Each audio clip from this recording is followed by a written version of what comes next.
Hi, this is Bobby Brown, and welcome to another podcast. You kids with your loud music and your Dan Fogelberg, your Zima, hula hoops, and Pac-Man video games, don't you see? People today have attention spans that can only be measured in nanoseconds. See, son, old legends never die. They just lose weight. He's like a legend and an out-of-work bum with a lot of life.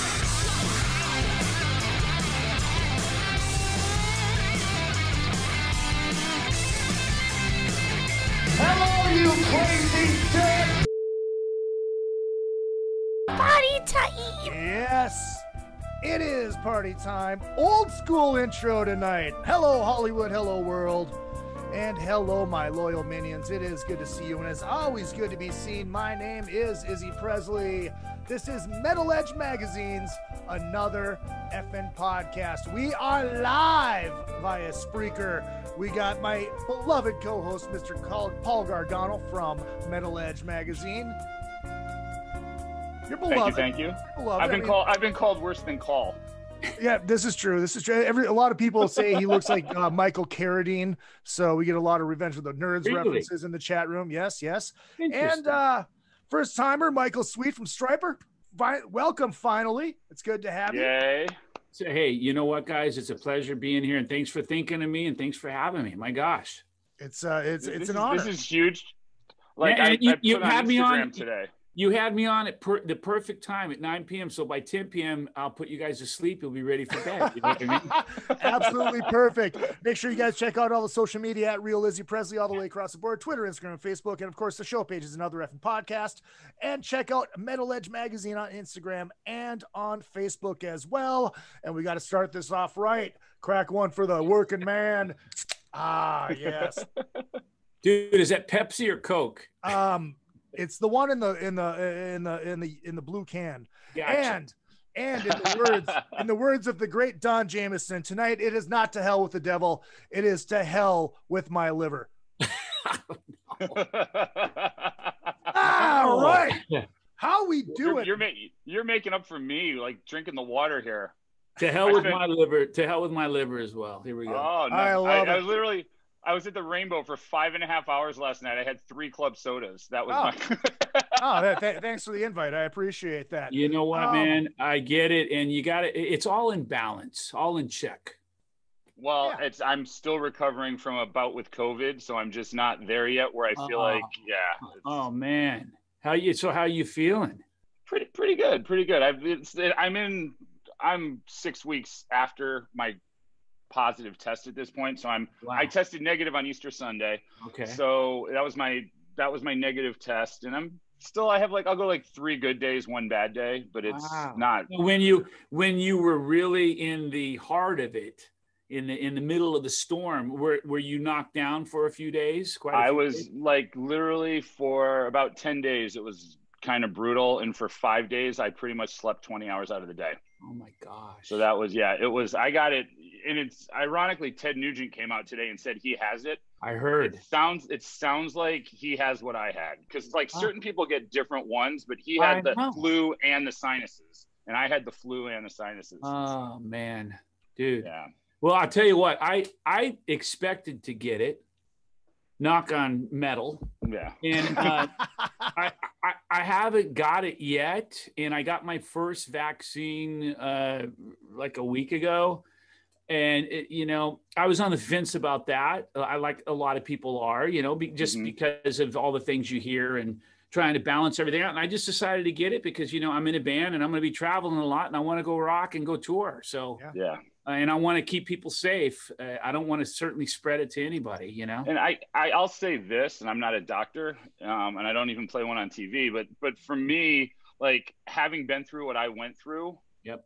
I've been being very careful. For having been through what I'm going through, I would recommend the vaccine because even if you're sick for a couple of days after the vaccine, it beats the hell out of 6, 7, 8 weeks of dealing with, and again, it's not like I'm a raging alcoholic, but it's not fun going to the Rainbow and drinking club soda because you just don't know how your body's going to react to alcohol. Well, dude, I've been doing that. I've been doing that for 38 years, though, drinking club soda at the Rainbow. Right? But Paul, there's only one way to find out. To do it. Yeah, to just do it. To just do it. You know what? I'm just listening to my body. I just had coffee for the first time yesterday. So it's like I'm just listening to what my body tells me is the right thing to do. And I'm just not at that point yet where I feel like, bourbon sounds good today. I'm glad you're here with us, brother. And, you know, because you hear all these horror stories about people that are losing their lives, you know. Yeah. And no, it's my brother. My brother had a friend, 42 years old, and he was burying him before I even tested negative. So it was just like, it's scary. And that's why it makes me, it makes me angry. And I'm sure many other people angry when people belittle that. Yeah. Yeah. You know, it's like, it seems like in our world, there's no middle ground. It's one way or the other way. And it's like, I just wish we'd have more middle ground in all areas. And, you know, maybe if people are out there fighting for that, someday that'll happen. We'll see what happens with that. I've been preaching that middle ground for a while, and it's that same thing. And even when, like, you look at the news coverage, I did a podcast appearance. I was the guest on a podcast last week, the Rock and Roll and Coffee podcast, and we were talking about, he had COVID also, and we were talking about how when you read the media coverage, the media tells you you're either going to be perfectly fine or you're going to die. Those are the two extremes. They don't tell you that it will level you. It could level you for 3-4 weeks, and it's just like, let people know that realistically, it's not going to be nothing, all or nothing. Like let people realize what they should actually be preparing themselves for instead of the gloom and doom where you have nothing to worry about. And it's just everything today has gotten so politicized. Yeah, and gloom and doom equals ratings. That's just all. Yeah, I know. That's so true. So true. So, you know, I got the vaccine and I posted about it and I caught holy hell for it, you know, from a handful of people. And I was just thinking, what is this? What's going on? This is crazy. It's like, people should be allowed and it should be respected to do what they want to do. Well, and here's the thing: if you don't believe in the vaccine, and I think at the end we're probably 50% of this country is not going to get it. I really think the number is going to be 50, and I think they're going to have to fudge the number to say it's more. But ultimately, if you don't believe in the vaccine, you're the one at risk because it's a personal decision. And if I get the vaccine and my wife has the vaccine and most of my friends have the vaccine, we're protected while we're with each other. And if somebody chooses not to get it, we can still give it to them. I mean, that's the science of it. And I think ultimately we're just going to have to get to a point where it's on you if you get it, you know, and that's, you know, the government shouldn't be paying for everybody's health insurance for COVID if they choose not to get vaccinated. And that's the reality. That's plus Michael said, the reality of it is, I mean, we're doing what we do. We're going to be forced to get it anyways. So you might as well just pony up and if you want to travel, you know, if you want to go to other countries, especially, you know, which you can't even do now. I mean, so many restrictions, but when things start opening up again, you're going to have to show that you've had the vaccine and, or you can't go. It's as simple as that. Well, let's cheer this up a little bit. Michael, you grew up in the OC, correct? I did. Well, kind of. I was born in Whittier, which is technically LA County. Yeah. But I did grow up in Orange County, yes. At what age did you discover the Strip? And did you like do the Strip as a young guy coming up? I was first time I crawled on the Strip, I was 3 months old. Oh, nice. No, you know what? I'll tell you what, almost not too far off. Basically, when I was brought up in a musical family and music was my thing at a very early age. And I joined my brother's band when I was 12 years old, almost 13. And we started playing at that point in time. I always looked older than I was and hopefully acted older than I was. And people thought I was 18 and not 13. So we started playing clubs and stuff. And I was playing clubs down in the LA area when I was 15 and 16 years old. So that's when I started, getting very familiar with the Sunset and Santa Monica and all these places and playing all the clubs in that area from basically 15 into 16 on. Yeah. Were you playing with a lot of these bands that we came to know further on down the line? Absolutely. Yeah. And if not playing with them, playing at Gazzari's or at the Troubadour and walking down the street and seeing them at, the Starwood or at the Roxy or at Gazaris, or it was just that kind of a scene every weekend, and it was really incredible. And as you're walking to see Motley Crue or you're walking to see Wasp, you run into any other guy in any other band. And hey, what's up, dude? It was crazy. I mean, that's where I met Doug Aldrich, and we hung out. We were best buddies for quite a while. And I met CC DeVille. I met him right in front of Gazaris, and we became best buddies for a little while, and he almost joined the band. So, I mean, met a lot of people down there, just hanging out, smoking a cigarette, Yeah. CC DeVille almost joined the band. He did. He came out from Philly, and we all hit it off. He came down to our house in La Mirada, came in and jammed with us, and we were talking and discussing strongly him joining the band. And the thing, my version of it, the reason why I believe he didn't join was the yellow and black. Okay. He actually came out and said, I'm not really into the yellow and black thing. I'm more into like pink and purple and, more of the glam thing. And that showed at that time. And then not long after that, he joined Poison, and we played with Poison with Oz in the band and CC. So it was really interesting. You could have compromised and done like the yellow and pink attack. We could have. No doubt about it. Now, black and purple wouldn't have been so bad, but yellow and pink, I don't know about that. Were I you can't even imagine? Were you too late on the Strip to have caught Van Halen before they broke? I was too late on the Strip to catch Van Halen on the Strip, but I wasn't too late to hear about Van Halen. I heard all the talk about Van Halen early on, back there was a really special time at the Starwood, and a lot of bands were playing the Starwood, Snow, Quiet Riot, Yesterday and Today, when they were Yesterday and Today. I caught Yesterday and Today quite a few times, and they were one of my favorite bands. And I was literally 2 feet from Leonard Hayes. My brother was sitting there just flipping out because of his single foot, stuff. Yeah. And it was mind blowing, but we heard about Van Halen during those days, but never got to see them in that, in that fashion at the Starwood or on the Strip. Yeah. I mean, we were talking guitars before, you had the Van Halen guitar, I had the Van Halen guitar and all that stuff. Did you ever meet Eddie? Did you have a relationship with Eddie at all, or anybody in the band?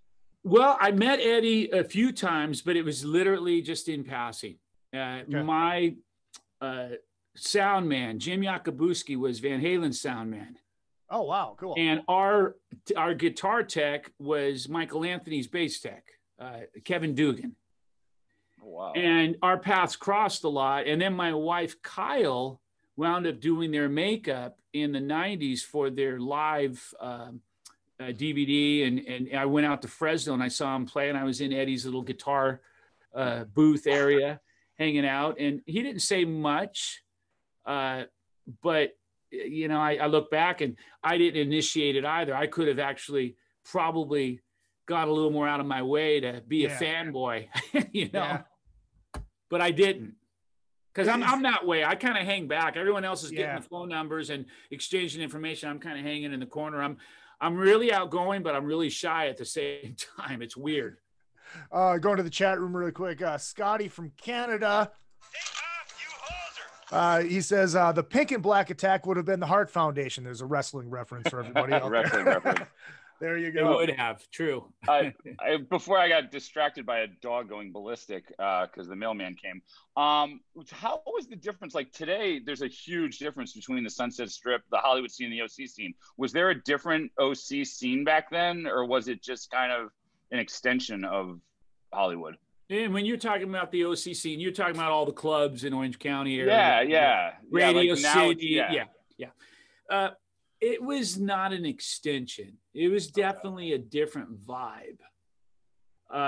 You didn't see as many guys that looked like girls, it was a different crowd. You go to Hollywood on a Friday or Saturday night, and literally you would almost pick up a guy because he looked like a beautiful girl. They were made they were made That's how up. you met Cece. Well, well, but I'm telling you, man, it was a different scene. And then you go to Radio City in the Orange County area where we played a lot as well. And it was just a different scene, you know, more guys in leather and just not as made up and glitzed out. Right. Because I mean, when I came up as a journalist, that was like when No Doubt started. Yeah. And, you know, you had No Doubt, Offspring. It was the pop punk scene more than anything down there. And the rock wasn't as prevalent. Yeah. So it was like, was that down there for you or not really yet? It hadn't evolved yet. Well, what happened was when we started on the scene in 83 and 84, it was very prevalent and it was booming, you know, and especially in LA. You go to LA and it was electrifying. You could just feel it. Your hair would stand up because you get out of the cab or whatever. We used to always catch a ride to LA and then we had no way to get home because I knew how we'd get home, and I'm not boasting. It's just like we'd go and meet somebody and get a ride home, you know? Yeah. And, it was electrifying and such a special time. Orange County clubs weren't quite like that, but yet they were really electrifying in their own way as well.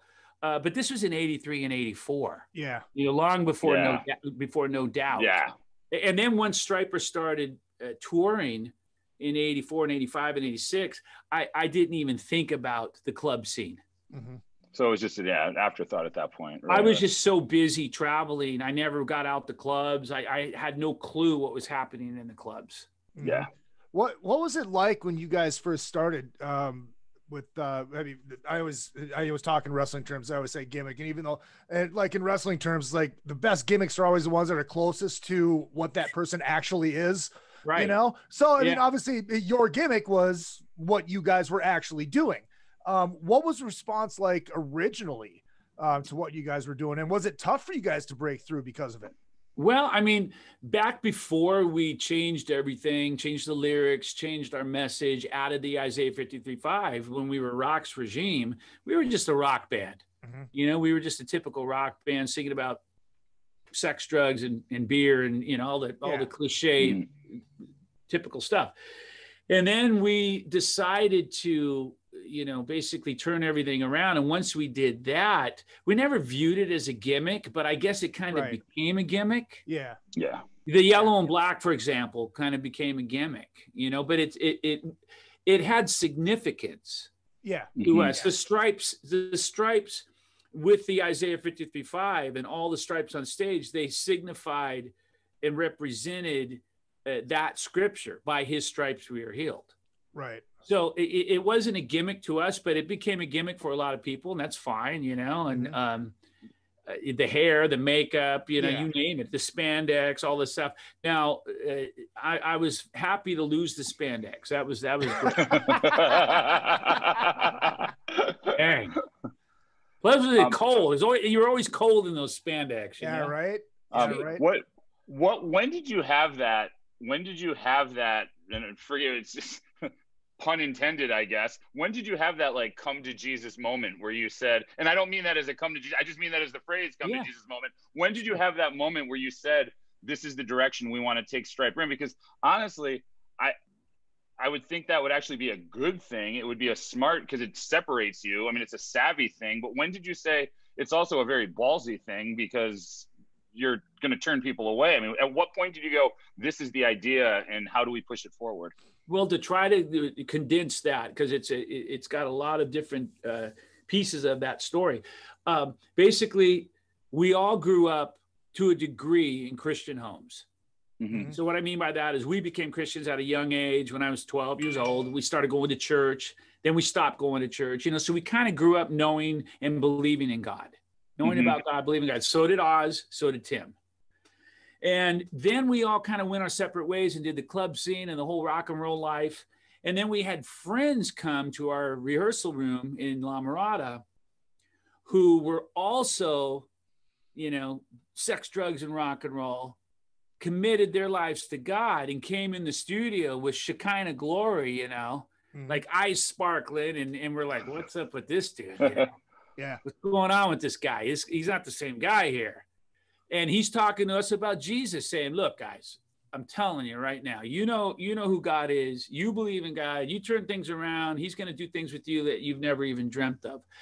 And that was one guy, Kenny Metcalf. And then we had another guy who came down and started talking to us as well, a guy by the name of Michael Guido, who had committed his life. And, it just started really taking root. And we started thinking like, you know what, we want to do something different and make a difference in the world and actually try to inspire people, and instead of just be another cliche LA metal glam band. Yeah. Thinking about the same old stupid stuff, it's like, and that's no disrespect to those bands. It's just like, we wanted to be different and break the mold. And we did. And it did take a lot, as you put it, a lot of balls. It was scary. It was not, it was very awkward and very uncomfortable. And believe me, we got spat on, booed, all kinds of stuff thrown at us for quite a while. Still do on occasion. Right. It's very tough, to do what we do, but we wouldn't change a thing. I mean, especially when like the apex of the scene for a while, there was a band like Motley Crue whose biggest song was "Shout at the Devil." So you've got that yin and the yang, and it's almost not. And I was raised very Catholic, so I went to a Catholic high school, Catholic college. I had people telling me I should become a priest when I was in college. I mean, it was that was my upbringing. Yeah. And so I am Catholic. I'm observantly Catholic. It was interesting because when I was in high school, we never really looked at it that way because we were going to church multiple times a week, and we're like, Stryper's awesome. So is Motley Crue. You know what I mean? Right. Like Motley Crue we didn't see a difference, but I could also see when you go to the Coliseum shows and all of a sudden you're mixed in with all the public school kids. Yeah. You've got like the Ozzy guys who think Satan, it's like, oh no, Ozzy's a Satanist and this is how it has to be. And it just, there becomes this very divisive schism in the middle of it, which I could see. I can only imagine what that was like in Hollywood. It was brutal. And especially being Stryper in the middle of that. And, and the other thing that made it difficult is we are friends with and loved all those bands, the secular bands, whatever you want to call it. We were hanging out with these guys and still do, and we love them and we respect them and we're buddies, and we get a lot of grief for that, And it always kind of blows my mind. I hear the term so often from different people, I won't name names, who call us pussies, No, Michael, go ahead. We need the pub. Kidding. I'm kidding. Hold on. Blabbermouth, cue up Blabbermouth to 17 minutes. No. You guys, I'm sure you guys know some of the folks I'm talking about, but people think, Stryper, they're a bunch of pussies. And it's like, really? Okay, well, you know what? Come and walk a day in our shoes. Yeah. Go stand on a stage in front of a bunch of Muslims in a different country who are chanting F Stryper and toss out Bibles and sing about Jesus. Give that a go and see how it goes for you. And I guarantee you may or may not call us pussies anymore, but you probably will, because that's the way the world is. The world seems to attack what they don't understand. Right. Well, it's funny that you do bring that up, because I mean, obviously you're aware of what happened on this show on the Monsters of Rock Cruise of Faster Pussycat guys. And now you guys are friends. It's weird how that all happened. And I just want to apologize for anything that happened from that. But, dude, we were just rolling and it came out. Then I did a press release. I'm sorry. but you're good. But the fact that you guys are friends now, really, it's like, thank God. We are, because at the end of the day, I didn't know Izzy then. I have no idea what you're even talking about. So, well, basically, a couple of the guys from Faster Pussycat made some comments about us and me, and I'm the kind of guy. Here's the deal with me, and some people get this, some people don't, and that's fine. It's not going to change who I am. If you put on boxing gloves and you throw a blow at me, I'm going to put on gloves and throw 10 blows at you. I'm not going to sit there just because I'm a Christian and be dumped on. Yeah. It doesn't work like that in Michael's sweet world. So these guys made some comments, and I posted something and wrote something back, and you know, it kind of turned into this thing, and now we're buddies because we you know why? Because we talked. We went and played together and talked, and we realized like, you know what, you guys are cool. They realized I'm cool, and it's like we're just guys trying to do our thing. You know, there should be no beef at all. Right. Well, and look, in their defense, one of them was Danny, and Danny doesn't even know what he's saying half the time. Well, I think they learned. I'll put it this way. I think they learned the hard way with me, because you know I won't come at you in an immature way. I'll just very respectfully kind of say, really, okay, and I'll write a comment and put it out there and give you my 2 cents or my 10 cents, and it usually it doesn't go so well for the other side. Yeah, right. Well, I've noticed this on Instagram in particular, because that's the medium I'm most focused on.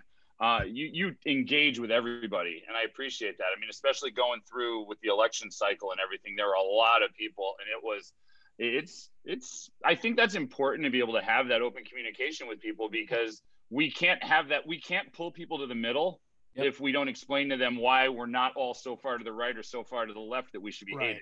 Exactly. And I think that's one of the big, if you can't, it's those of us that can make those intelligent comments and pull the other people in with us that are making the world a better place, and not just driving that wedge in between everybody. Totally. I couldn't agree with you more, man. And it's, you know, I try to choose my battles, and I post what I'm passionate about. Yeah. Mm-hmm. I don't just post. A lot of people think I just post to stir the pot and to be controversial. And maybe sometimes I do, but if you're passionate, you like to stir the pot. That's one of the things. Most of the time if I see something, I wake up, I'm having my coffee and I see something, I'm like, what? Oh man. You know, I'll post about it. You know what I mean? Yeah. Like most people, but you know, I voted for Trump, and I posted about that, and I got holy hell for that. And the reason why I voted for Trump is because I just felt like at that time, you know, let's get someone in there that isn't a politician. Right. Is his delivery terrible? Yeah. Is he this? Yeah. Is he that? Yeah. But you know what? He's not a politician. He didn't strike me as a politician. I'm just tired of politicians and feeling like I'm being lied to all the time. So that's why I voted for Trump. And man, it's like whatever I post, when I post something like that, look out. It's not going to be a fun day. It's going to be me just answering. Right. Well, especially now, right? Does that make you second guess posting that stuff, afraid of splitting your audience and having people maybe not show up to the shows because, oh, that guy voted for Trump. I'm not going to go to watch them anymore. No. And the reason why I say no with confidence is I always do it, I feel, respectfully. I don't go on and in a disrespectful way post things just to be a prick. Yeah. I always try to do it in a very respectful way. But at the end of the day, I want people to know who Michael Sweet is. Right. I'm my own person. And when I go to my grave, I want people to at least say, you know what? He was real. I didn't always agree with the guy, but you know what? He didn't pretend to be this or pretend to be that. You got the real Michael Sweet. And that's something I really despise, is people, especially Christian people, who act one way in public and then you really meet them in their completely different way. It's really discouraging and disheartening. And I try not to be that way. Right.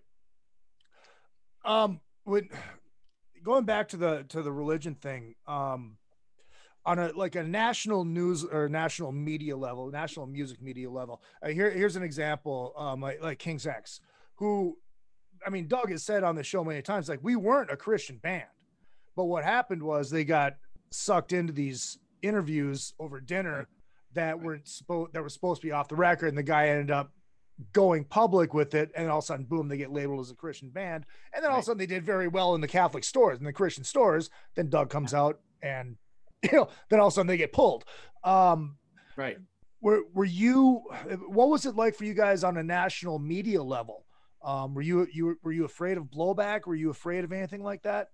No, Stryper is very, very different. If you were a member of the band and you hung out with us, you would completely 100% understand that and get that. we do what we want to do. Like Yeah. if we feel led to do something, we just do it. We don't think twice about it. We don't sit and say, well, is it gonna, well, hold on. Is it gonna hurt us? And we do what we feel led to do. Right. And the end result many times is we do get flack for it. Mm-hmm. We do get pushed back for it. But that doesn't stop us from doing what we feel led to do, because, you know, if we, and I don't want to make you guys, you know, feel uncomfortable by saying this, but if we pray about something, yeah, you know, which we do, you know, if we're supposed to go play a show somewhere with Slayer or in you know, a bunch of thrash bands, and we'll pray about it, you know, and say, well, you know, God, are we supposed to do this? You know, what's the deal? Mm-hmm. And that might sound weird to people, but Stryper does that. Mm-hmm. And if we feel comfortable doing it, we say, yeah, let's go do it. And then people say, what, are you crazy? You know, our management, but we go do it. Right. Well, it's funny because that was the thing going around, like, I think it was a year ago, about, you know, Slayer and Stryper playing together. What had happened? I'm sure you've heard all about that. You would have done that. Oh yeah. Yeah. We confirmed a date with them in Mexico. And once we confirmed, they pulled out. Oh, okay. It appeared that they might have pulled out because we confirmed, but I don't know that to be fact. Okay. But I was kind of looking forward to playing with Slayer. I thought that would have been interesting. Yeah. No, absolutely. Hey, first half of the show brought to you by Beater Amplification. That's 2E's beateramplification.com. 100 watts of testicular fortitude. Oh my God, pull 2 tubes. You got yourself a 50. These things are so amazing. Hand wired, hand built in Mankato, Minnesota. These are the ultimate boutique amps. These things are so dang good. 3 channels. You got that old school Kiss tone, old school Metallica tone, and that clean Fender tone built into that bad boy right behind me. What is it? What kind of amp is it? It's called a Beater with 2 E's. Wow. These things are killer. Next time you're in town, man, let me know. Come by. I'm gonna have to check one out, man. Now you struck my interest. Piqued the curiosity. Oh, and absolutely. And they're actually doing they're doing rack mounts now. Wow. So you don't have to lug a 100-watt head around with you either. Wow. So yeah, hit them up, beateramplification.com. That's 2 E's. Find them on Facebook as well. And our good friends over at Mackie. You want to get into home recording, want to get into podcasting, hit up Mackie.com. It's MACKIE. Check out the studio bundles for like $500. You get in microphone, interface, everything that you need to get into podcasting or home recording. Check out Mackie.com. Hit up those studio bundles. I need a sip of beer after that. Michael, let me ask you before because we're going to dive. We haven't even talked about music yet. Yeah. One more question, since we've been tackling the faith aspect of this, Christianity aspect of this. With as divided as the country is now, do you find it easier to be Stryper when half the country is basically, you know, you've got like the right that's pro-religion at this point. We've basically got, the country's been divided into the there is no religion and the pro-religion. Does that make it easier to be Stryper in the year 2021 than it might have been in the year 1991 when everything was kind of behind the scenes and it wasn't as advertised? Well, I'll tell you what, when we get out there and start touring again, I'll let you know. I don't know, man. That's a great question, actually. I feel if you go back to 1984 to 2021, I don't feel much has changed in terms of resistance from the band or towards the band or acceptance towards the band. It's always been kind of, you know, sliced down the middle to a degree. Now, when we get back out there again in 2021 or 2022, post pandemic or whatever, it's going to be interesting to see what happens. I really don't know. I do feel that, gosh, how can I put this? I feel like Christians seem to be a little more under attack, but I do also understand that because there's a lot of whack job Christians out there. Yeah. Yep. So, and again, it's that middle. It's that you got the extremists. There's a lot of whack job Christians out there that give Christianity a bad name, and then you watch TV shows and movies, and they always portray the Christian as a whack job. Mm-hmm. Right. You know, all about homeschooling, weird, live out in the woods, you know, you know what I mean? Yeah. And It's a cult. Yeah. there's so many, all the Christians I know are nothing like that. They're just regular folks like you and me. Yep. So I don't know, man. It's interesting how that picture is painted, and even more so, I believe, in 2020 and 2021. Mm-hmm. Definitely. Were you gonna say something, Izzy? Oh, I was just saying to flip it over to music, unless you had another question. No.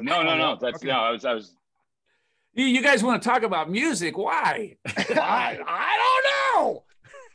Well, I mean, I can honestly say this for me personally. I don't know how I haven't talked to you in 30 years. Like, we've talked, but I've never interviewed you in 30 years. And I tend to gravitate a lot of times into the socio-political side of bands when I can.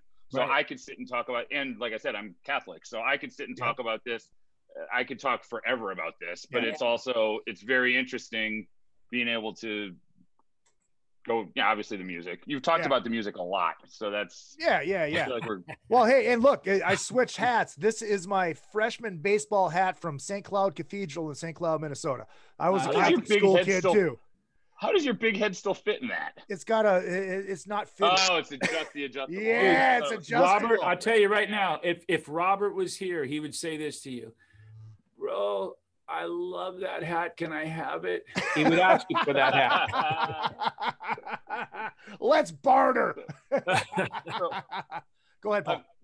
Before we even get to stuff coming up, the new Stryper record is my favorite Stryper record. I mean, when that first song came out, I won't forget when that first song came out. My wife and I had it on. We were streaming, and I think I played it 20 times in a row. I mean, it was it just blew me away. I mean, I love that album. I mean, the musical inspiration, especially when you've got as many side projects as you do and as many other things you're working on. Where do you dig to find that? Was it easier to write in the circumstances we're in today? Was it harder? You know, it might have been subconsciously. It didn't feel like it was any different or easier or harder. But, you know, maybe subconsciously it was, because I was tapping into an area deep within that I had never tapped into before. I don't know. But I will say this. I say this humbly. I can't explain it. And maybe tomorrow it'll be gone. But when I write albums these days, the way it works for me is I have it on the calendar, start writing on April 30th. For new Stryper album. The guys come out May 15th. Mm-hmm. And I'm looking at the calendar going, oh, crap. Man, I hope I pull this off, you know? And even texting Dave, Dave Mustaine, I'm like, dude, I've only got a couple of weeks to write the record. And he's like, you'll do it. You'll pull it off. And I do every album that way. And every time I pull it off. And I think I write better and I get more creative under pressure. Mm-hmm. At least that's what I experienced. Like, if you give me a year to write an album, I probably couldn't come up with one song. Right. You know, but you give me 2 weeks to write an album, I'll come up with 12 songs that hopefully are good. Yeah. And that's just the way I've been writing lately. Are you the main writer for Stryper? Or I am. I paid off all the other guys, and I said, I honestly didn't know. I mean, that was an honest question. No, I know, man. You know what? It's always a little bit of a touchy subject. I don't know why. It's not with me. I'm not sure why it is with other people, but I think in most bands, if you look at the history of most bands, there's usually one or two guys that write most of the stuff. Yeah. And the reason for that is not everyone is a writer. Everyone thinks they are. Right. Mm-hmm. Everyone wants to be, but not everyone is. Mm-hmm. And it takes a whole different way of thinking and a certain knack to do that, to write songs that represent the band in the best way possible. And I've been doing that from the very beginning. Mm-hmm. You know, Robert was always the guy taping the guitars and the drums and working on the look, the clothes, and coming up with that concept. And I was in the corner writing songs. And it's been that way from day one to now, always. When's the last time that, obviously it hasn't happened in the last year, but when's the last time that the band was in a room together jamming and something came out of that? Oh man. Ooh, I mean, that's really rare. I don't even know if that's happened in the 38 years. Wow. It's 9 out of 10 times. I mean, maybe a few times we were jamming on a riff. It's like, oh, that's cool. And we'd work it into a song. It might've been a few songs over the years, but for the most part, it was a situation where, like back in the early days, Oz and Rob would work at a place called Intedge, and I would go to school and get out early. Mm-hmm. I'd come home at 1 p.m. and start writing, and they'd come home from work at 5:30, and I'd have a couple songs, and I'd teach them the songs, and we'd kind of fine tune them. But it's always been kind of that approach for the most part. All right. Well, here, let's do this. I'm going to hit a couple comments and questions from the chat room. Then we'll take a short break and we'll come back and then we'll dive into the music stuff. We'll dive into the new record with TRACII GUNS. There's a lot of stuff to talk about. Yeah. All right. So let me get caught up here.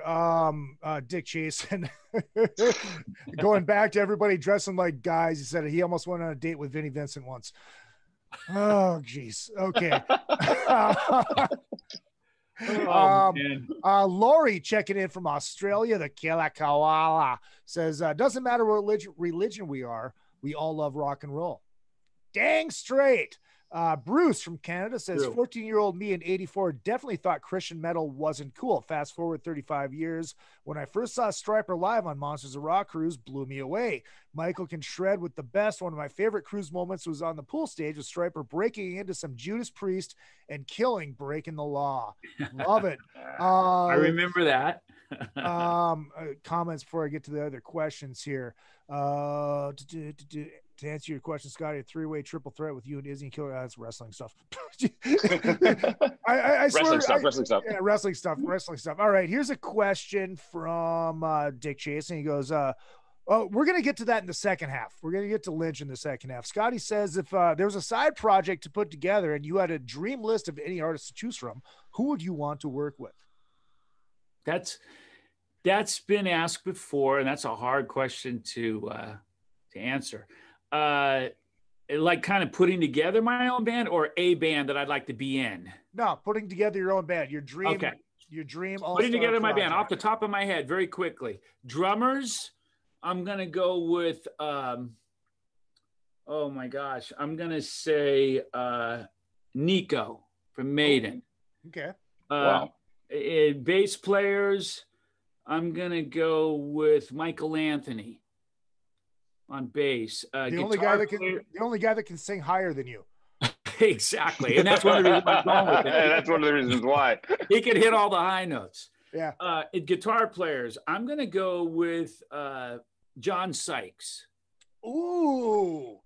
And as far as maybe a keyboard player goes, oh man, I put my foot in my mouth with that one. I have no idea. the guy that played piano on Beth. One more question, then we'll go to a break.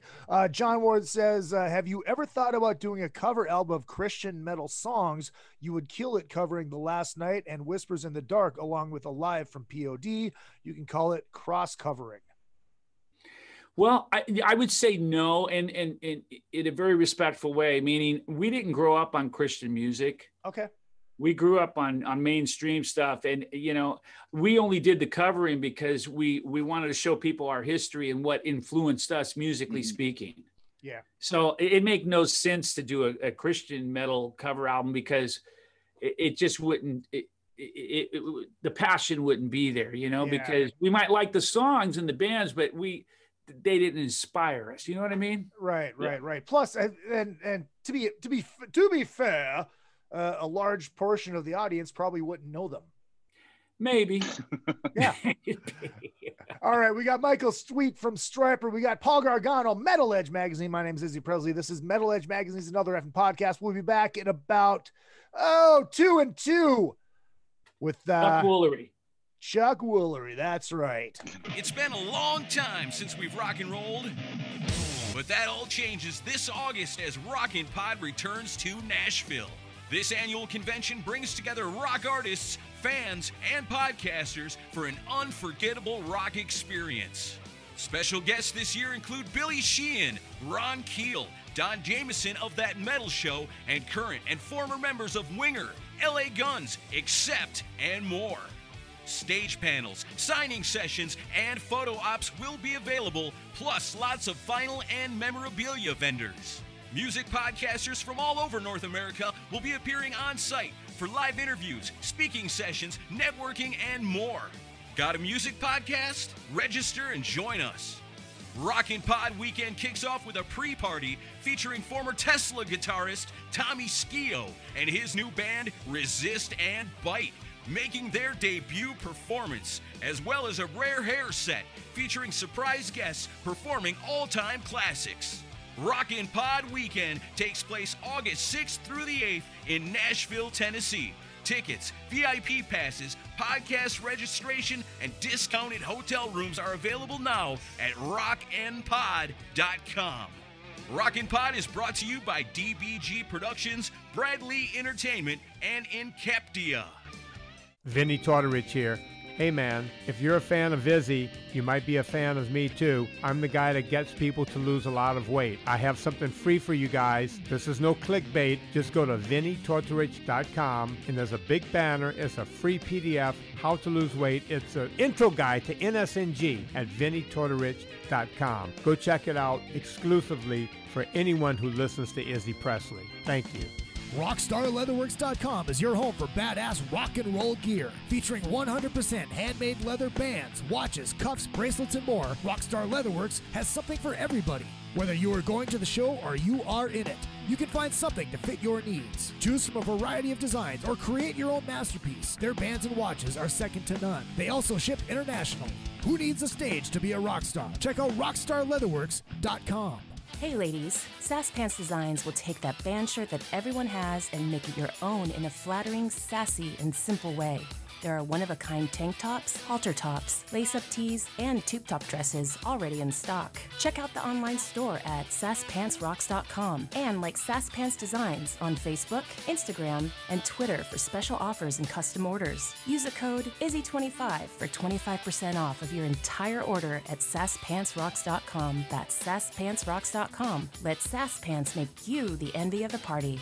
Rockwood Saloon Authentic Apparel takes rock and roll fashion to a new level with their tees and tanks for men and women. They also make custom shirts, jackets, vests, pants, hoodies, beanies, and more. The Rockwood Graphics Department can design anything from your logo, t-shirt design, promo posters, band swag, and printed at great prices. From tour shirts and custom stage gear to killer threads for the street to the stage, Rockwood Saloon has it all. Rockwood Saloon, authentic rock and roll apparel for stage and street. World Tour tested for quality, comfort, style, and durability. Check them out at www.rockwoodsaloon.com. That's rockwoodsaloon.com. A reading from the book of Gene, chapter Lick It Up, verse fits like a glove. Ain't a cardinal sin, baby, let me in. Girl, I'm gonna treat you right. Well, goodness sakes, my snake's alive, and it's ready to bite. Praise be to Gene. Oh, Jesus. I still can't decide. I still can't decide if I'm just offended by that or find it absolutely hysterical. It's like I balance somewhere between the two of them. Well, it's definitely funny, but there lies the problem. There lies the problem. Yeah. Exactly. It's like funny in a what kind of way? Yeah, right. Second half of the show brought to you by AP Laser. That's aplasers.com. Mother's Day is coming up. Father's Day is coming up. You want to get your mommy, your daddy something very special for Mother's and Father's Day, hit up AP Lasers. They can laser engrave anything. I've even seen it done on a hot dog bun. I am not lying. They are that dang good. APlaser.com. Oz should be almost recovered from his stroke, so he should be ready to go back to work. So Yeah, hit them up, aplasers.com, especially if you're in central Minnesota, in the tri-state area. Hit them up, aplasers.com. And our good friend John Palumbo. We love us some John Palumbo. You have a band, you have a business, you need a website, you need a logo. Hit up John Palumbo, johnpalumbodesign.com. And also, you guys heard the ad for Rockin' Pod in Nashville. I will be there. I'm not sure if Paul's going to be there or not. I may have a voice you may have heard on this show like 20 seconds ago, 30 seconds ago. We will see. I don't know. But yeah, come on out. It's I think they've got the bottom tier of tickets are available. So everything, all the big boy tiers are sold out. But if they still want when is it, Izzy? It is August 6th through the 8th in Nashville. Nice. I was there 2 years ago. I had a blast. Nice. Great. Nice. And thank you to Larry Moran for making that happen. Oh, yes.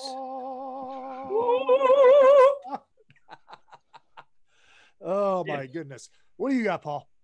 So no, I was going to say, let's just jump back to this record. I mean, one of the other things that I'm fascinated by, being a manager first and a journalist distant second these days, you just extended with Frontiers, yes? We our deal with Frontiers at this point in time is I don't want to say they're not one-offs, but they're shorter term deals. Mm-hmm. Okay. So it's not like a 4 or 5 album. You've been happy with them though. Oh yeah. I got to say, I mean, Frontiers has done a fantastic job with Stryper. They're easy to work with. They're professional.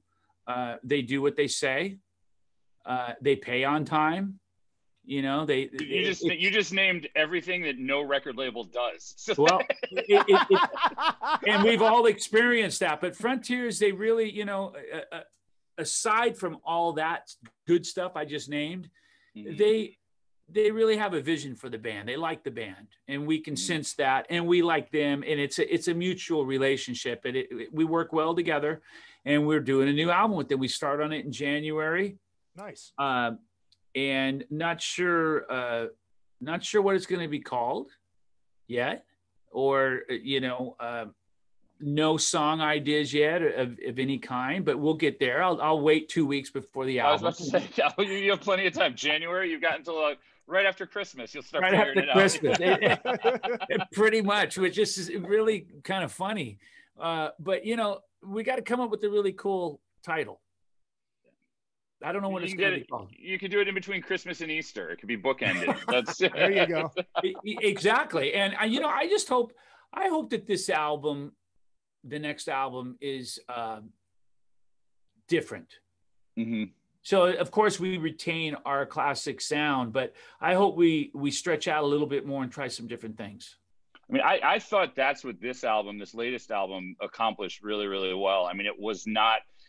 In a lot of bands from this era, the era we all love and then we support and we adore, it's just they're dialing it in at this point, and it's obvious. And there's just you don't feel passion. You just feel we got to collect an advance from a record label, so let's put a record out.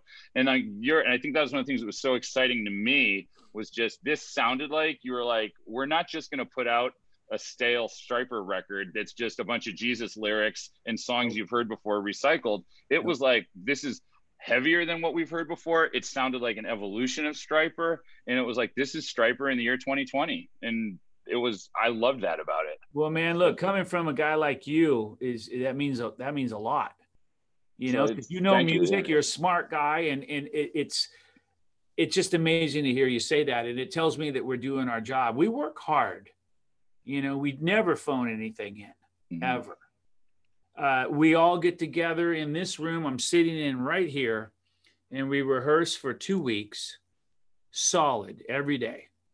Then we go in the studio and we track for 2 weeks. And it's a song a day usually. And then after that, I come here in this room and I track all my vocals for usually a few weeks. Then we go back to the studio and we mix for a week. And, you know, when all is said and done, it's a 2 to 3 month process. But, man, we work our butts off. And we want every album to be better than the last. That's the goal. Mm-hmm. And then when I hear people say, oh, yeah, it's not even worth making albums anymore. And, you know, why would we want to record new music, you know, because, you know, all these guys, these rock stars who are living in palaces. it says so much to me that it comes across like it was never really about the music for them. Paul Stanley. Paul Stanley. You know what I mean? Am I wrong? Am I wrong? No, no, you're correct. No, I think you're correct. You're absolutely right. And I think part of the look, it was, and I say this a lot. I say this a lot about and like I said, I'm on the business side. I manage bands. It's just gotten harder for bands over the past decade, and every year it gets harder and harder for bands. And as it gets harder, you just see people start dropping out because it's too difficult and they don't want to do the work. It was easy when you signed with a major label and the major label spent millions of dollars on you that you never had to recoup, and they just made you a star. And then you went out, you got laid every night on the road, you got drunk, you did what you want to do, and then you collect a $250,000 album advance, make your next record. It's half as good as the first record, and you go and you repeat the whole thing. Exactly. Now you got to put your money into making a record. You're not getting rich off advances anymore. The road is a grind because you're playing in places that are smaller than they were in 1989. Everything's harder now, so people just have to find all these excuses and keep complaining. And it's really, this is the time where the real artists come out, and this is the time where you go, you know, you appreciate. For me, I grow to appreciate someone like you even more now, because not only are you doing it, but you're saying, you know what, I've got this, and I've also got this other side of me, so I'm going to work with TRACII Guns and do something that's completely not Stryper. Exactly. And then your solo album, which, by the way, I have to point out to people for when they watch on video, this very impressive to me. So the solo album, the vinyl, I collect vinyl and I collect autographs. So the minute I see anybody putting out autographed vinyl, I buy it. I am very impressed by the fact, because this is something I've never seen before. You autographed the vinyl, then shrink wrapped the record. Like most people take the shrink wrap off and autograph the vinyl. When I got this, I'm like, the album's sealed and autographed under the shrink wrap. Yeah, because I had the plant send me everything unassembled. I signed it and sent it back to the plant, and then they assembled it. And I wanted it that way. I thought that would be cool. A lot of people complained where I signed it. And I thought that was the perfect spot to sign it. Where else are you going to sign it? Like, I mean, they wanted me to sign the front of it. And I didn't want to ruin that work of art, you know? Right. No, I get. Yeah, if someone wants you to sign the front, they could bring it to a show. You know, there you go. Hey, but you know what, man? We get paid to make albums. You know, Frontiers pays us well, and we're very blessed to do that. But I also, if I want to do an album, I'll pay for it myself. Yeah, I just did that with an inspirational album that I did. It's really cool, and I chose to fund it myself. I spent 3 months on it. And then I'm going to go and shop it. And I have, you know, a little more say in that situation. Mm-hmm. And I can do what I want with it, how I want to do it. And it turned out, you know, there was nobody over my shoulder saying, hey, you got to do this and you got to do that. I just did what I wanted to do. And it was really cool. So my point is, music is my passion in my life. I'm willing to spend money on it. It's not just about making money. And I've never understood that when people are like, oh, it's not worth it, I'm not making any money. It's like, wow, you're in it for the wrong reasons, man. You know, I know we all got to pay bills, but gosh, what happened to that, you know, just doing music because you love to do it? Yeah. I don't get it. And even from our side, like Izzy's side and my side, you know, it's a slog. I mean, it's not easy. I could go make more money managing a Costco and have lesser hours and have less stress, but we do it because we love it and we're passionate about it. And it's about, and I agree with you 100% about making the record yourselves. All the bands I manage, we just did it with Drowning Pool. We did it. Jason Miller just did it. All my artists make their own records because at that point, complete control. You don't have an A&R guy that doesn't know who you are and doesn't care who you are, trying to tell you what he thinks the songs. I mean, one of my favorite stories, I have a Southern rock guy, and the guy from the record label kept saying, we need more Kid Rock. And I'm like, he's not remotely Kid Rock. Like, you're listening saying we want hits. And what do we need to tell you to do to get hits? Make the art you're proud of. It's not your manager's job. Your manager should give you insight, but make the art you're proud of, and then let somebody who wants it support it. Let them give you the money they think it's worth, instead of just taking the paycheck and then having them jeopardize what you're creating. Exactly. And then they own it. And, you know, that's one of the reasons why I'm doing my own stuff is, you know, you own it. Yeah. You can do whatever you want with it, however you want to do it. And that's why I just released this Reborn album. I didn't even market or promote it. And you know, I ordered like 3,500 copies and they're all gone. And you know, in today's world, that's miraculous. Yeah. Oh yeah. Oh yeah. I mean, you know, there are bands coming out on Frontiers with a ton of marketing up front and they sell 1,000 units first week out. Yep. And I'm just thinking, wow, that's tough. That's brutal. But you know, I'm in it. I'm very blessed and I never take it for granted ever. And you know, that may end tomorrow, but I look at it this way. That's why I'm doing so much. I'm taking advantage of these opportunities and doing as much as I can while I still can. You know, it's funny that we were going down this road because it's one thing I did want to ask is it's like in the 90s, obviously it got really tough and a lot of bands tried to change with the times and obviously the music changed. And then once they got back to doing what they do best, it got back to being good again. Right. But I think, I mean, I wanted to get your thoughts on this now. It's like now that you've done what you've done, you've done Stryper records that sound like Stryper records, but now you're moving forward and able to change it up the way you like it. I mean, have you noticed that in the industry at all, especially in your own writing? Well, yeah, I have. And, you know, we got to a point where when we started making albums again back in 2004, when I did Reborn and then it became a Stryper album and we signed with Big Three, we went in there and we basically said they wanted creative control. And we said, no, scratch that. Yeah. You're not getting creative control. Yeah. Or we'll just do it on our own. And they scratched it. And then they said, we want to hear demos. And I'm like, no, you're not. We don't do demos. You're not getting any demos. Frontiers wanted demos and all their bands submit demos. And I'm working on a project with Nathan James and Tommy Aldrich and Marco Marcello and Joel Hoekstra and me. And they wanted demos. I'm like, what? I mean, if we haven't proven what we can do, we never will. So, you know, I just got to a point where I started telling labels, no demos, take that out. And they agreed to it. And Stryper never does demos. And I tell you, we have creative control. We go in and we turn in the album and everyone, whenever we turn it in, they like it. So we're very fortunate that way. Not most bands can't do that. Yeah. No, and that's part of, honestly, it's just part of that creative process that I just feel so important for artists not to let go of. Exactly. And part of what I love about doing the podcast, honestly, is just being able to kind of educate people too, because there's so much about the industry. A lot of people are stuck in the 80s and 90s with what they think the music industry is.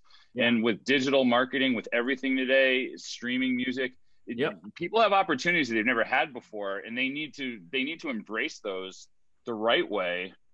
Absolutely. No doubt about it. And don't ever feel defeated. Don't lay down and say it's over. It's never over. Mm-hmm. You keep moving. Don't lay down. Don't stop. Keep moving. There's always a way around any obstacle. And you just have to be creative and you got to keep coming up with new ideas. And Stryper does that. We do our best. And I think that's why Stryper has survived and we're still going and we're still able to do it. Going to the chat room really quick. Lori says, yeah, it's hard being a loyal listener on this show too. There's not a cent in it. Well, there's not a cent in it for me either. There's not a cent in it for being a listener. What? Lori, I'll bottle my scent for you. You won't like that. Oh, God. Somebody did want me to bring up George Lynch. How did your working relationship start with George? Well, you know, of course, I'm a big Dokken fan, and George and I met years ago at a Stryper show, and I was asked to do a Dokken-esque album by Serafino at Frontiers. Mm-hmm. And he said, yes, I'm talking to John Levin. And I said, well, no disrespect to John, but if you want to do a Dokken meets Stryper kind of album, why don't we just go to the original guy? You know, and he said, oh, you know George? I said, yeah. So I emailed George, said, you want to do this? And he said, yeah. And that was it. That was the birth of Sweet and Lynch. And I wanted to get a really slam and rhythm section. And I knew that was going to be Brian and James.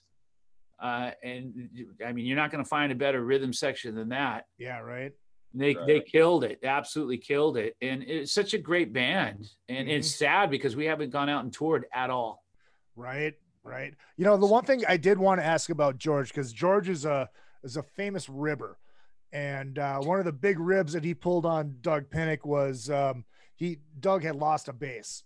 And George called up Doug. He's like, dude, I'm at this pawn shop in Phoenix or in New Mexico or wherever George lives and I think I found your bass. And he took a picture, he sent it to him, yada yada yada. And Doug's like, dude, that's it. He's like, dude, yeah, right. I'll drop it off at the Warwick factory and you can go pick it up. Well, so Doug drives to the Warwick factory. They're like, no, actually it's been here for like 6 months. And that was the rib that George pulled on Doug. Because that's just George being George. Has George ribbed you at all? Has he pulled those pranks on you? Not pranks at that level, but he's always poking the bear, you know. He's always poking the bear. But, you know, I poke the bear right back. George and I, in a fun, respectful way. Of course. We go at it and have fun. Yeah. But, you know, he's an atheist and I'm a Christian. George used to be a Christian. And he talked to me about that story. He used to go door to door, and he was part of the worship team and everything. Wow, I didn't know that. Yeah, I had no idea that either. Yeah, unless he was lying to me. Unless George was lying to me. This is George. He could be, but we call maybe that was a rib. Maybe that's a pretty creative lie. I mean, wow. Yeah, but that's what George told me, and I kind of get with some other personal details of his story, his backstory. I kind of get why he doesn't necessarily have a faith in God right now. I can understand that, you know. But at the same time, we respect each other, and we're in a band together. Right. So it's kind of cool. It shows you that opposites can work together. Yeah. Being the seasoned musician that you are, what do you learn from George Lynch? Oh man. Well, I mean, George is one of my favorite guitar players.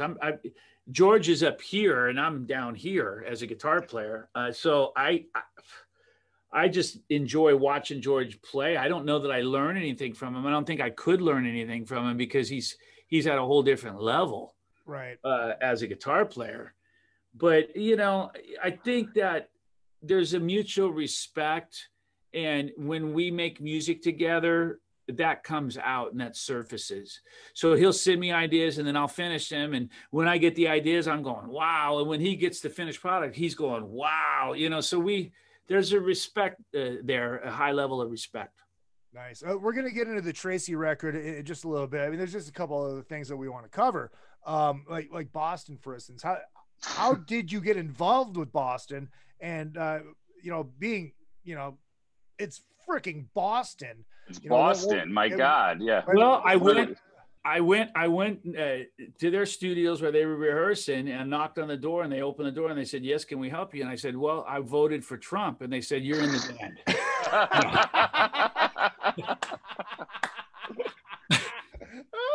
That's all it takes. That's all it takes. No, of course I'm kidding. But I'll tell you, I mean, the tragic part of that story is I wound up becoming a member of the band because of Brad Delp's death. Yeah. I mean, I would never have become a member of the band had it not been for that tragic loss. And because they lost Brad, they were going to play what was supposed to be their last show, which was a celebration of Brad's life and raising money for his family. And I was asked to be a part of it along with Sammy Hagar, Mickey Thomas, Ann Wilson, and Godsmack, a bunch of different artists. And I wound up going to rehearsal and learning everything on guitar as well. And we started playing guitar together, and that's what kind of got me the gig before they even heard me sing.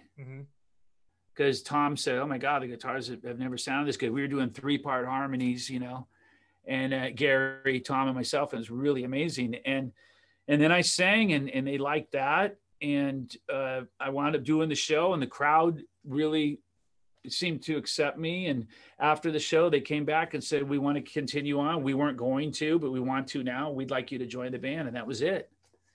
Really interesting. Yeah. And then how hard is it to go into something like that? I mean, those albums are like the fabric of our lives if we're rock fans. Yeah. How hard is it to go into something like that? First of all, you have the confidence of knowing you got the gig, but you've still got to be uncertain because you're going into Boston. Like, do you try to just do whatever you can to make it sound as true to form, or do you try to make it more Michael Sweet? Well, let me tell you a little story that might kind of explain how that was. When I was at rehearsal for a few days going over the songs, it wasn't so bad, just playing guitar. But then they all come in, they go, okay, let's hear you sing More Than a Feeling. And I said, can I go to the bathroom first? And I had to go in the bathroom and change my freaking underwear, because I literally peed my pants, It was really, at that moment, really scary. Yeah. Because I'm sitting there getting ready to sing More Than a Feeling for these legends that really inspired me as a young musician at the age of 13. And I'm looking down as I'm pressing the pedals on my guitar rig, and it says Brad Delp on it. Oh my God. And I'm getting ready to sing More Than a Feeling. Yeah. The ultimate Brad Delp song, the perfect vocal song that nobody can really pull off. Some people think they can, but even the best singers that pull it off great ain't even close to the original. Right. And here I am going up there, Michael, Dennis the Young Sweet, getting ready to sing More Than a Feeling. And I did my own thing. And after I did it, they were all like high-fiving, and it was a scary moment, but after that moment, it was relief. And I was like, oh my God, thank you, Lord, because they loved it. That's amazing. Somebody said, what was your favorite Boston song to sing? To sing? Yeah. I had a few. And believe it or not, Was It More Than a Feeling? Because that was the toughest song to sing. That scared the crap out of me every night. But my favorite songs to sing would be Long Time, because I love the intro, foreplay, and then going into that and singing that, and it was electrifying. And then To Be a Man was an amazing song to sing, and I got to do a harmony solo with Tom. Nice. We'd come together. It was really, really, really special, So it was just incredible, man. I look back on those moments and standing next to Tom, and just crazy. I'm a tall guy and I felt like a dwarf. I really did. I just love that you guys scanned it up with 3 guitars. We should get into the album. It's called Evil and Divine, and the band is called SUNBOMB, correct? Band is called SUNBOMB. And who do you think Evil is, and who do you think Divine is? I was going to say, I have a little history with TRACII, so I'm going to say that the two of us have gotten into some evil before. How did the relationship with TRACII start that led into this? Well, our paths have crossed over the years, of course, and we share the same guitar tech. Oh, Fritzy. His name is John Stinsland. Oh, John Stinsland. Okay. Oh, you know John? Oh, I figured it was Fritz. Sorry. No, but he is TRACII's guitar tech now. But John is as well. Okay. And John also was with Bret Michaels, and he's been with a number of bands, and he's with STRYPER. And John invited Lisa and myself out to a LA Guns show. We went out, we hung out, and we just kind of hit it off. Have been texting each other back and forth, and we did the Van Halen thing for Guitar World, and we made a record together. It's really kind of cool. That's awesome. And it's coming out in May 18th, 15th, 18th. I think it's the 14th, but I'm not 100%. I think it's the 14th. Well, I know, I think 4 or 5 of the songs are on Apple Music right now. Yeah, it's crazy. Yeah, I know. And man, this is a running joke, but I think we're we're approaching the 100,000 mark on a few of the videos and stuff, which, you know, it is great. But I still think if we had called the band Guns and Moses, we'd be at 1 million. Oh, I love it. Oh my God! How do you pass up that opportunity? How did you not do that? I don't know, but we should have called it Guns and Moses. Oh my God, that would have been Right? incredible. Oh. Is it too late? Is it too late to like? Oh my God! It's too late, man. Oh. And we both have the beards going. You know, it could work. Yeah, it totally works. Damn. Somebody had asked in the chat room about this. What obviously we wanted to get to it anyways, but what's it like working with somebody that obviously is on the far end of the spectrum politically that you are? Well, again, it's the same thing as George and I. I mean, George and I are at opposite ends politically, you know, in terms of our spiritual, you name it, pretty much. Yeah. Same thing with TRACII and I, but there's just this very interesting level of respect. You know, just because you're polar opposites doesn't mean that you can't be best friends. Right, and that's what everybody forgets.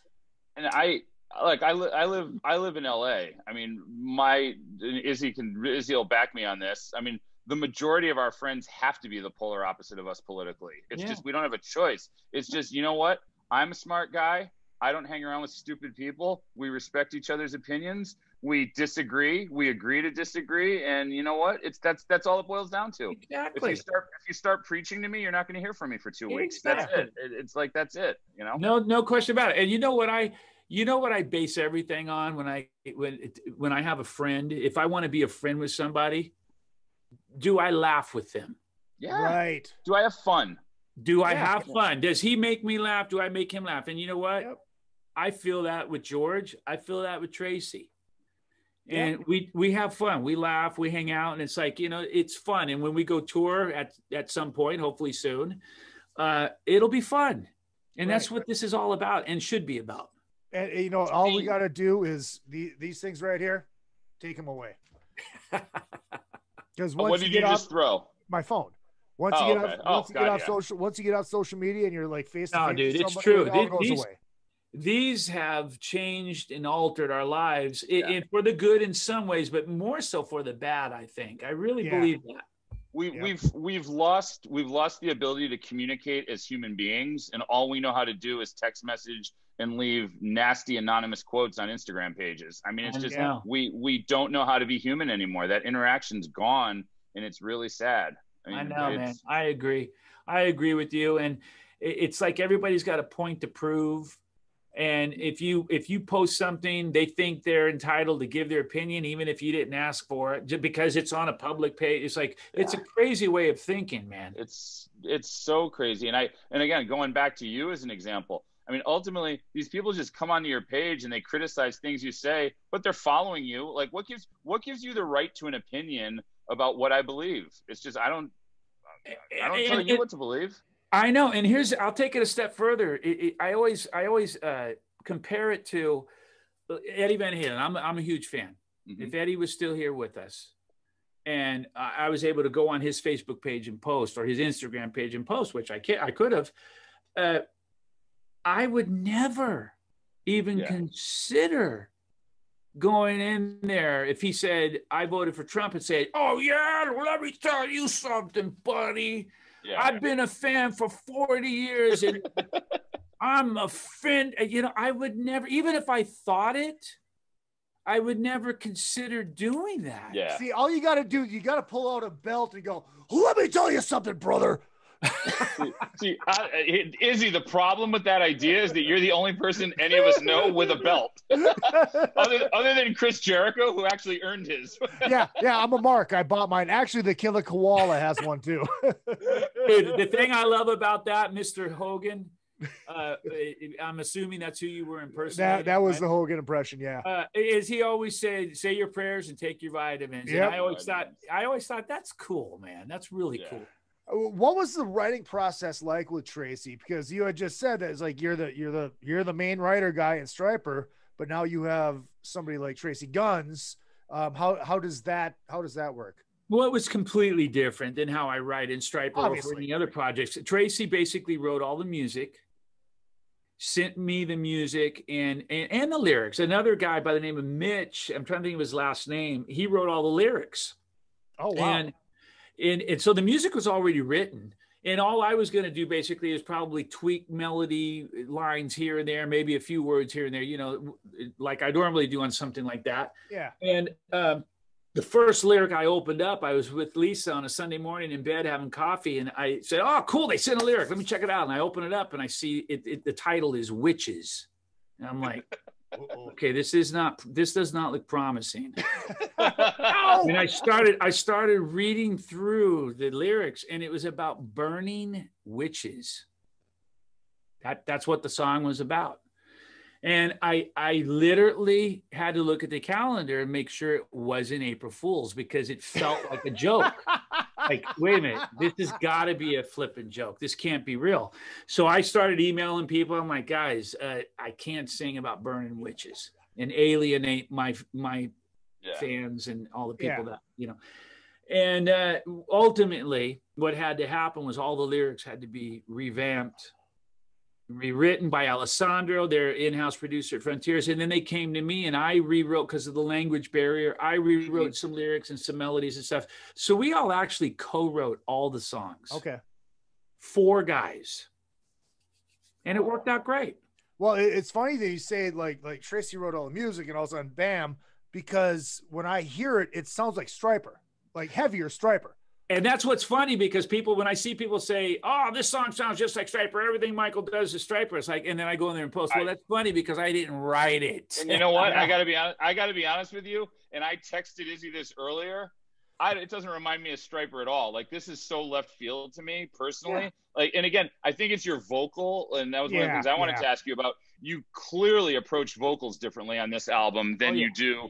I mean, this is not the vocal delivery that we're accustomed to in Stryper. Quite frankly, we hear on the Michael Sweet record that I shut up before, Reborn Again. It's like, it's different. Yeah, it is. It is very different. I was trying to throw the plug in there, and I wanted to make sure I had the album title right. I was like, dude, Reborn Again.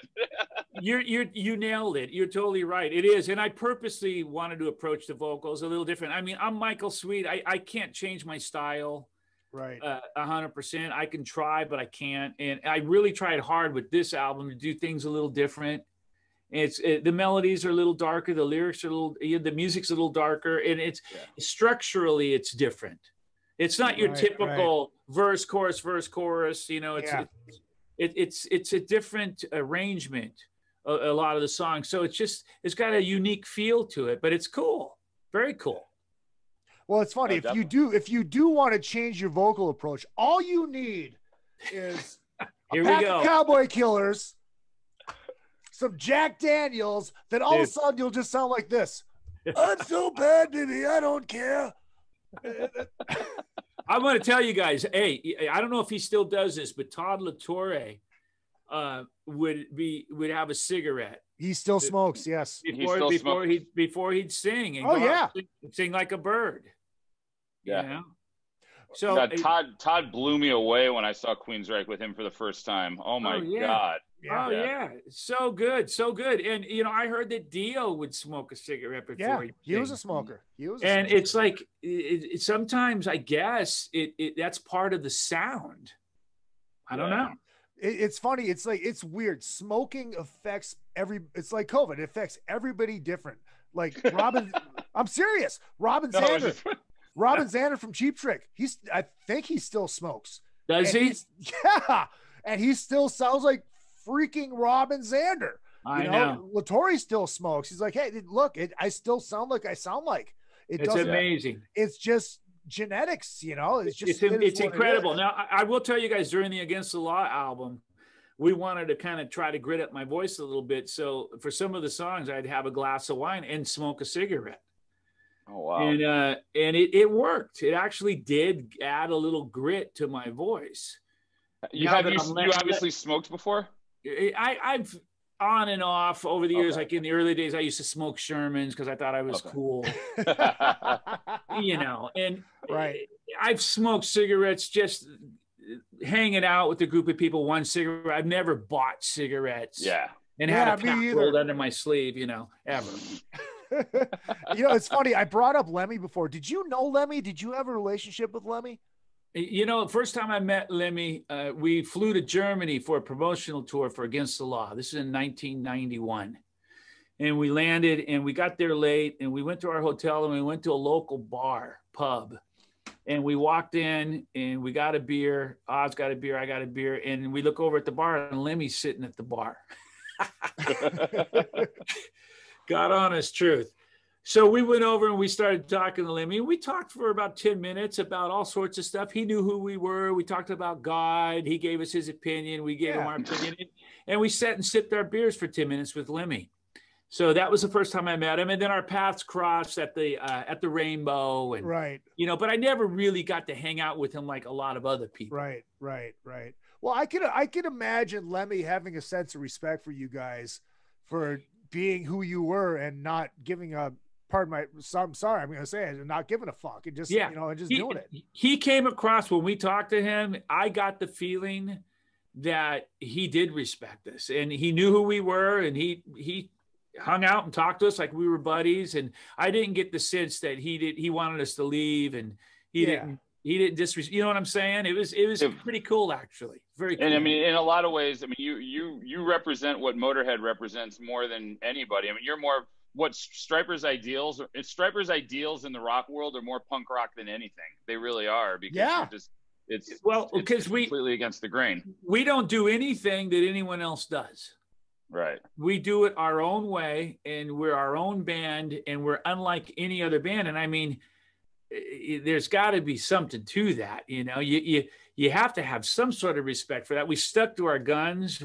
Even though we've taken a lot of heat over the years and stayed true to who we are. So I don't know, man, but for some reason we still, we get bagged on by a lot of people. And I guess we've gotten kind of used to it. Our skin's gotten a little tougher, a little thicker. With success, it gets to when people stop bagging on you, you're doing something wrong. True. True. Right, so I know. I'm going to tell you what you need to do with the SUNBOMB record. So after it sells out, what you need to do is you need to include an extra 45, and you can rename it at that point and give a special cover, and that's when you call it Guns N' Moses. Is this your Gene Simmons? It's a very, very bad Gene Simmons. Yeah, Let me tell you. Dude, my Sebastian Bach is Sebastian Bach much is better.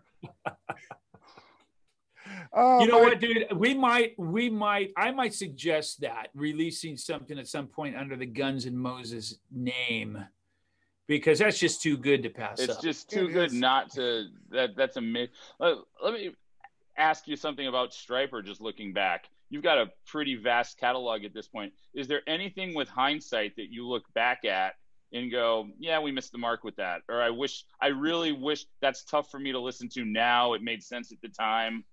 Well, I mean, a couple albums. I mean, the remix of Yellow and Black Attack, I loathe. I mean, I literally will go buy 1,000 and throw them out the car window down at, while I'm driving 100 miles an hour. I can't even listen to it. That's horrendous. The other one for me, and I get a ton of flack for this, but yet at the same time, the numbers, it's our poorest selling album of all time, and that's Against the Law. And, a lot of fans really like it. And there are some songs on that album I really like. I think it's produced really well. Sonically, it sounds fantastic. But the thing that disturbs me about that album is I feel like we did sell out on that album. Mm-hmm. We lost the yellow and black. We grew beards and started snarling instead of smiling. We became a different band. We'd go play on stage and then hit the bar and get drunk with the fans after the show every night. And we became Van Halen in our sound. And, we had a song on there that was just like a blatant ripoff of Hot for Teacher. And I'm just thinking, this isn't Stryper. Right. Yes, it's a great album, but that's not Stryper, and that's not what I want to be remembered for. I want to be remembered more for Soldiers or To Hell or No More Hell to Pay than Against the Law. Yeah. And I honestly, that album does nothing for me. I don't enjoy it at all. I love All for One. I love Lady. I love Caught in the Middle. There's a few songs I really love, and we play them live on occasion, but I just can't really get into that album. Dude, so you mean to tell me that you became Roxy Blue for a record?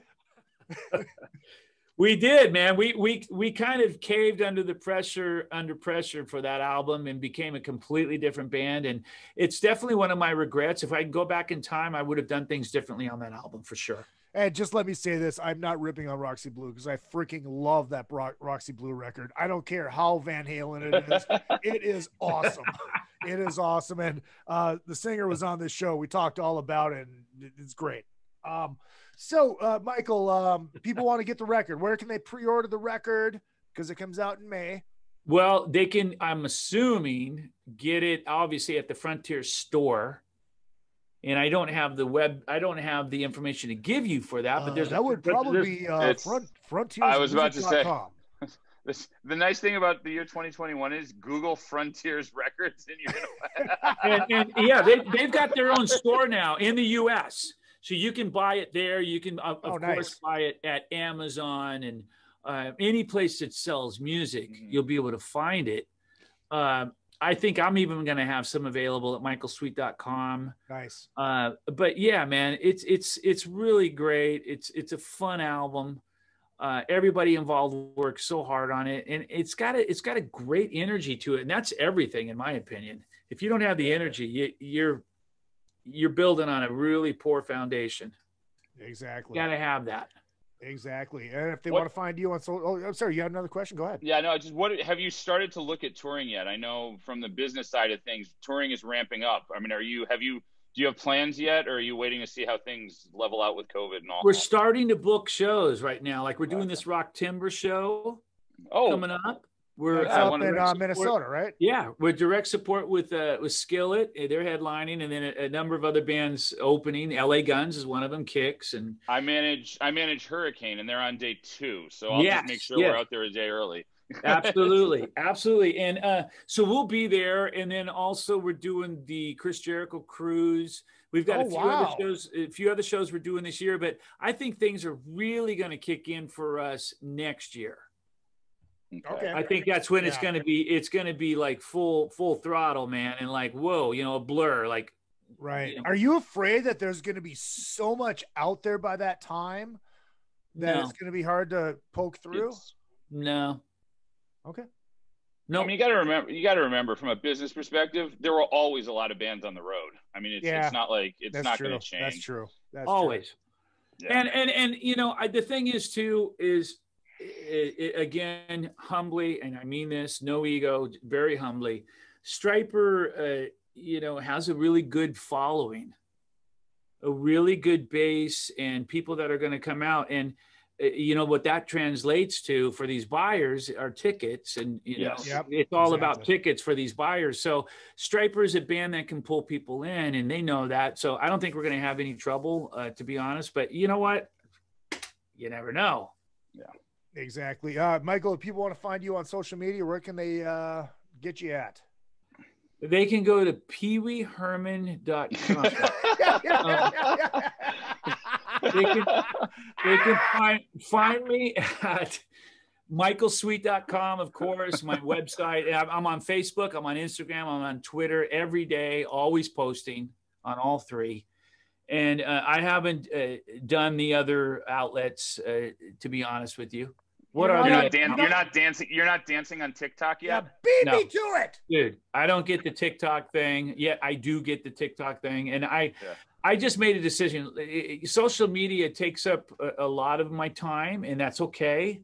But I don't want to give it any more of my time. Yes, because then it's going to really take away time from my priorities, my family, and other things, and it already does.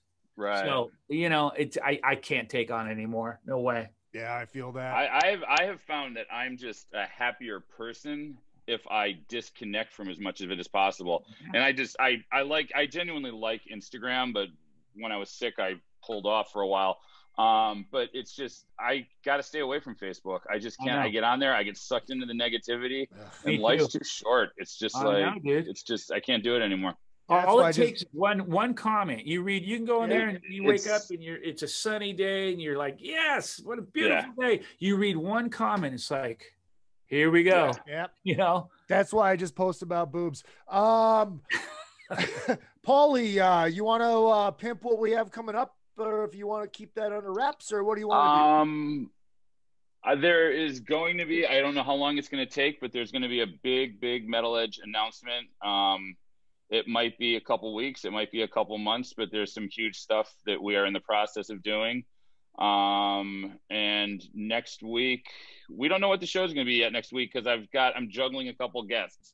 So, but we're going to have, I can tell you this much, I'm very close. I'm waiting for one person to get back to me to lock down part 2 of The Kiss.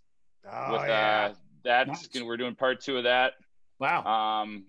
We have your friends in Faster Pussycat are going to be on an episode coming up when their new music comes out. So we got some stuff lining up. The goal is to now get us working a couple weeks in advance. Yeah. I think I hit you up 3 days ago.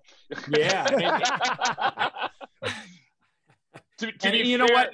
The thing is, I hit Michael up a long time ago, and he wasn't checking his Instagram messages. So that's the problem. I never check those private messages. But I mean, if you had emailed me, at any time 3 days prior, my answer would have been for you, and you maybe. Thank you. Maybe I can count people on 2 hands that I do that for.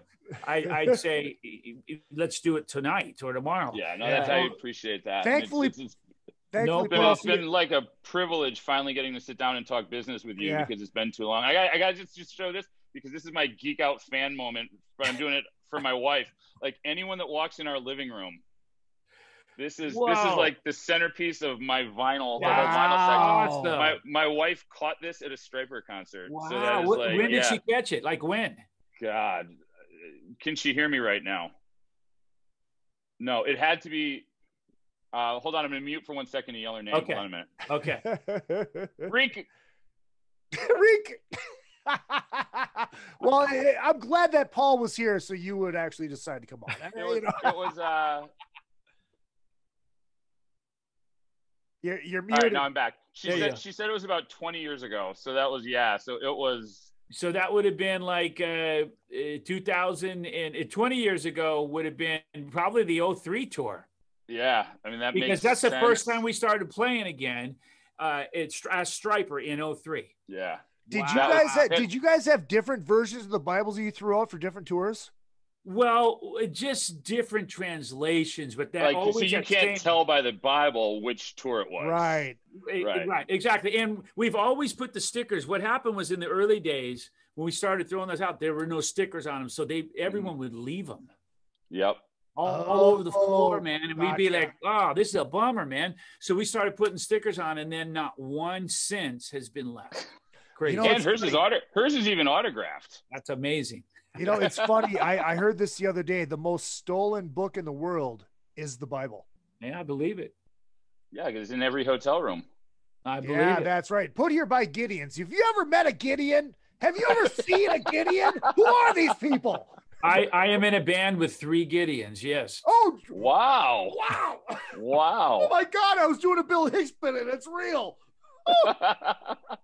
Michael, thank you so much, man. Yeah, Michael, it was an honor and a privilege, and I look forward to seeing you live soon, hopefully. Yes, guys. Well, I likewise thank you for having me, and I had a blast actually. And you know what? Let's do it again. And I wish you guys nothing but the best. Let me know what maybe when the album comes out, we have you and TRACII come on. Let's do it. I'd love to. Yeah, that'd be great. We'll get in a fight. We'll get in a fight right here on your show. Okay? I love it. Paul, you gonna hang out for a little bit afterwards? Hey, get George, TRACII, myself, and someone else. I don't know. Pick someone. Sebastian Bach, and let's have fun. Oh my God! And then no one will get a word in edgewise if it's Sebastian. Yeah, right. Oh Jesus! All right, let me hit the outro music. Oh my God, Michael Sweet, thank you again. Such a freaking blast, man. Great stuff. Make sure you hit up all the social media, Real Izzy Prezi, all the requests, board, Twitter, Instagram, Facebook, and of course, Metal Edge Magazine on Facebook and Instagram. Hit up Paul Gargano at Paul Gargano on the Twitter. and Instagram as well. Find out what is coming up. If you hit me up on Twitter, don't hold your breath waiting for a response, because I don't think I've logged. I log into Twitter a couple times a week, but only to reference one of my artists' posts or something. But I'm not. I stopped interacting. Twitter became such a time suck for me because I love my opinions and I love expressing them, and I just got sucked into the dialogue and I just can't do it anymore. I waste too much. I'm too busy. Yeah, I'm glad you're out there promoting the podcast that you're on. That's I do it on Facebook and Instagram. I know.